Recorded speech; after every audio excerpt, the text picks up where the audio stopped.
Hey everybody, how you doing on this fine day? Today we're going to be working with the basic eraser tool, and I'm going to show you how it works and show you a couple different techniques to you with it. So let's just get started.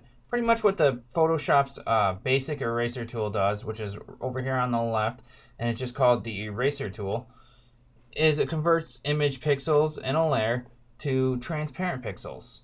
Now I'm going to start on this section here, or on this document here that I've been working on.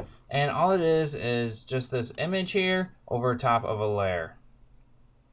Now, what we're going to do is go ahead and just click on your layer. So basically just take a transparent image and put it on top of a regular, just like a white layer or whatever. And go ahead and click on your first layer and go to erase. You can see that you're erasing out, you're changing the transparency to opaque here, and it's just taking out the background. So the next thing I wanted to show you is go ahead and click on the top layer here, and then go ahead and erase. And you can see that it's erasing to the background layer, which is all white, instead of erasing everything and making it transparent. So that's something that's good to keep in mind. Now, even if I switch the background foreground colors there, it's going to erase it to the background layer, whatever color that is. It could be a picture and it would erase it to that. So just wanted to show you that so that it wasn't like I was painting white. So now we can switch over to the other image, which is just, I just imported an image. And when I go to erase in this image, let me bring my brush size down.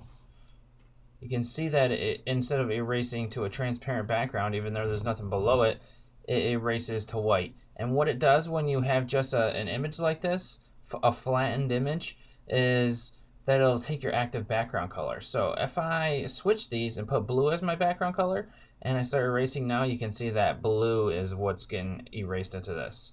So that's a technique that you can use to your advantage, and which is different than when I just showed you on this technique. So when it's a flattened image or just a basic regular image that you imported and it's the background layer, you can use it use the eraser tool kind of like as a paintbrush.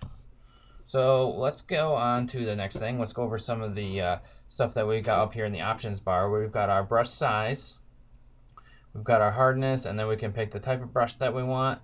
And that should be, you guys should know that by now if you've been watching the other tutorials. We've got different modes here. We've got brush, pencil, and block, and you can experiment with those. They just basically have different shapes. The pencil is just like super thin, or it's actually like the pencil tool, how you would be using that. So hard edges, things like that. So go ahead, you can experiment with the different modes if you'd like. I'm going to stay on brush because some of the other options are open. We've got our opacity there, which you guys should know about. The next thing we have is flow. And flow goes from 1 to 100%. And it determines how much the eraser removes from the image. So if I brought this down pretty low here, and I went to erase, you can see that it's not totally erasing everything. So that's what the flow does.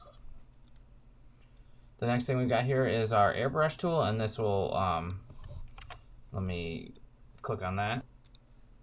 Oop, there we go.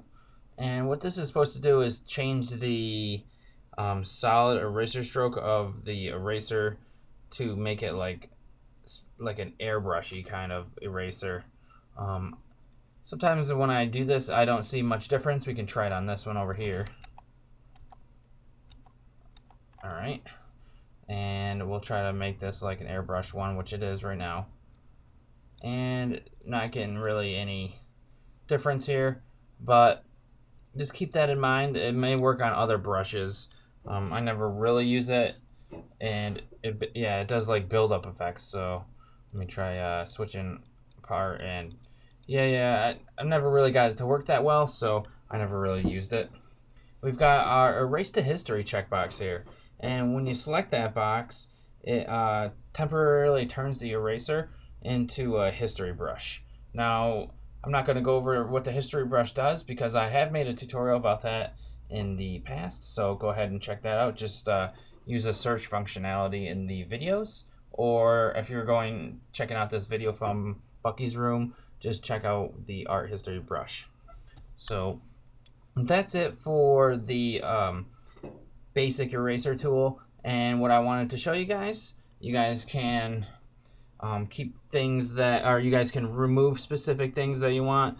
You can remove a certain color while keeping another color around by using the foreground and back, or by using the background and things like that. You can take out stuff along nice edges, and when you start to get used to using the eraser tool a lot more, you get a lot more precise and things start looking really nice. So just practice with it, and just practice with it and you'll end up being a pro with it. So thanks a lot for watching this tutorial, you guys, and I wish you guys have a nice day.